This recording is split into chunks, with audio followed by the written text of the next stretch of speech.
right, we're here. So folks, today's review is not the review it was initially going to be. The review that I was going to put out today was a review of the new film Amsterdam, entitled I Reviewed Amsterdam So You Don't Have to Support a Horrible Person. Now, the thing about that is I'm currently in kind of the middle of nowhere-ish, with a very long and steep driveway out to the property that I'm staying at.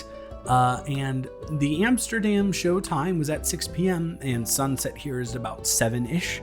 And driving this windy road in the dark is not something I was looking forward to doing. But there is another film that is out this week, and that is LYLE Crocodile. That had a showtime at 3 p.m. So LYLE Crocodile it was. The fate was set. I arrived at the theater completely alone, mind you, not even just in the theater itself, but in the entirety of the theater. There was basically no one else there. I think there was a totality of maybe 6 cars in the entire parking section, and that really should have been a sign for me of what was to come, an omen, if you will. LYLE Crocodile, although I was not expecting a spectacular, product, is way worse than I was expecting. LYLE Crocodile is horrible, folks. Now, the question becomes, what makes LYLE Crocodile so terrible and kind of insufferable? Well, it falls under the category of what I'd like to call toddler fodder. And those are movies that are kind of like the Smurfs franchise or Beverly Hills Chihuahua, where parents can just take their children to a movie, plop them in front of the screen, and just leave them there, and they won't gain anything positive from the experience. It's just distraction. It's just nothingness on a screen that has maybe some bare bone message thrown in there at the last minute, haphazardly. And I don't think I could have done a better job at describing what LYLE Crocodile is all about. It's really, really bad. Let's start with the funniest part of the film to me, and that is Shawn Mendes. I've watched some interviews before doing this because I was doing my clip search for editing this, and I came across one and it says, "Will Shawn Mendes ever return to acting?" And I didn't watch the entirety of the thing, but I was like, oh, okay, so, this must be a performance from him. It's not. Shawn Mendes sings. He does not act in the movie. There is no dialogue that LYLE Crocodile says. He sings, and that's the entirety of the character. So here's the thing, right? How are we supposed to sympathize with this main character that is a CGI crocodile, where all of the physical acting has to be done through the CGI, which, by the way, mind you, is absolutely horrific. The CGI on this is terrible on both the crocodile, and there's a CGI cat that looks equally just really bad. And so how are we supposed to relate to this character? How are we supposed to support it when there's really no dialogue whatsoever? He only communicates through singing original songs that lean kind of into the plot, I guess, but don't ever really surmise his feelings at the moment. It's just rough as heck, man. Speaking of the music, let's talk about the music. It's really bad. I'm not a giant fan of Shawn Mendes, but I'm willing to admit that he has a pretty okay voice, a listenable voice. But the problem and complaint that I've had about him is he sounds pretty bland when he sings. It's kind of, if you asked an AI to generate an average teenage heartthrob boy band. I know Shawn Mendes wasn't in a boy band, but he was on Vine. It's close enough.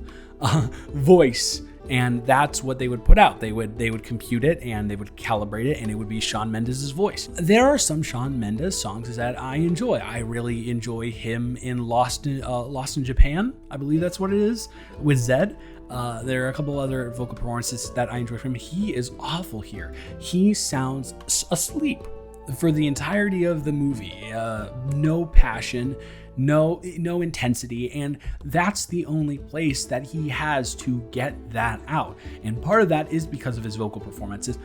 And part of that is also because the lyrics of the original songs for this movie are just terrible. It's almost like Disney Junior level writing. They say sugar instead of saying shit, which is just the dumbest thing that you can possibly think of. And funny enough, Javier Bardem and Constance Wu, who are the other two people who sing in this movie, can't really sing, and they sound pretty bad. And they actually overshadow Shawn Mendes' voice, who's an actual pop star who should be at the forefront of the songs. Altogether, the music just does not work whatsoever. Another way in which you can tell that LYLE Crocodile is pure toddler fodder is that the story kind of doesn't make any sense whatsoever. It's just like a bunch of really mini stories kind of thrust together. Oh, the mom made one passing comment about not wanting to eat cherries because of what's in them. Let's dedicate a whole 2-minute song to her being too uptight and learning to tear up the recipe, which is the title of the song, and do what feels right in your heart and not what society tells you to think. And then you think that that's going to go somewhere, and then it never does. It's just Lyle winning her over, and we never see any development of that plot line whatsoever. It's just a one little spark, and then that's it. The dad is kind of not okay with Lyle, but then Lyle challenges him to a wrestling match. And then he beats Lyle in wrestling, and then because of that, he's okay with him now, and he's learned how to take back control of his life, kinda, even though that was never insinuated, even though there's a certain point where he's like, oh honey, you seem happy recently. Is there someone else? And in a movie like this, I'm like, are they making a cheating joke in a baby movie? What is going on here? And that was honestly one of the highlights of the film. And then there's a random kind of friendship subplot going on that's just with the child, Winston Fegley, and a girl that's just randomly thrown in there at parts when it needs to further along the plot line. There's nothing good here in the story. It's all just jumbled up, a bunch of nothingness. Javier Bardem's character is actually a terrible person. I don't want to spoil I don't want to spoil this movie for you guys, but he's awful, man. He incriminates the child at a certain point, and drags him along to break out Lyle out of a zoo, actually perform crimes and be an accomplice to him when he got them into that situation in the first place. That's not really a spoiler. It kind of is. I don't think you care. I don't think you're watching this video. You're like, man, I'm really interested in the intricate plot of LYLE Crocodile, when I just told you that there's nothing there intricate whatsoever. And I'm actually kind of surprised, because I remember the LYLE Crocodile books being solid and having some sort of semblance of a plot and a decent message attached to those books. Maybe I'm wrong and I need to revisit those. I never will, but LYLE Crocodile the movie is just a crock of you know what. Ultimately, LYLE Crocodile accomplished exactly what it set out to do. It's a somewhat entertaining and engaging spectacle that parents can take their children to see, to just kind of bypass 2 hours of the day with absolutely nothing gained from it other than having a distraction. Now, the problem is, for me, do you want to know the budget of this film? The budget of this film is $50 million. Now, instead of investing their $50 million into one movie that will not be remembered in a week's time by anyone in the entire world and has a chance at not making its budget back if we include the ×2 rule, 50 million above the line that's listed, and then 50 million added on for promotion and advertising. And there has been a lot of advertising for LYLE Crocodile, so ×2 rule, 100 million. There's a chance that this movie will not make that back domestically or nationwide. Instead of doing that, imagine putting that $50 million, dividing it up 6 ways, and making 6 films like Song of the Sea, which was actually made for $7.5 million USD. Now imagine doing that. A film that has actual purpose, that is also just as visually engaging as LYLE Crocodile, just in a completely different way that's outdated because mainstream media doesn't like 2D animation anymore for some reason.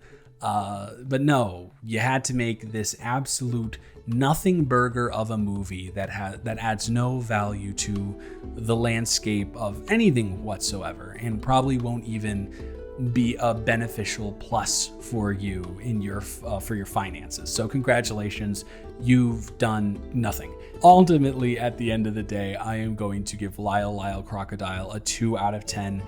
2 just because it's not the worst thing I've ever seen. There is a semblance of a plot, even though it is very disjointed and not much of anything at all. There's something there, and I guess Constance Wu's performance is okay, but that's all I can really give it. It's not something that you should waste your time with. Do not go see LYLE Crocodile. Instead, rewatch a classic Disney Pixar film. Rewatch a classic DreamWorks film. Do something other than spending your money to go see LYLE Crocodile. So that is it for this video. I hope you are having a wonderful day. Next video should be Amsterdam, or an indie film that I will not reveal to you yet, but I am very excited to be talking about and getting into the world of indie international cinema. So that is it for this video. Once again, have a wonderful rest of your day, and I will talk to you in the next one. Goodbye.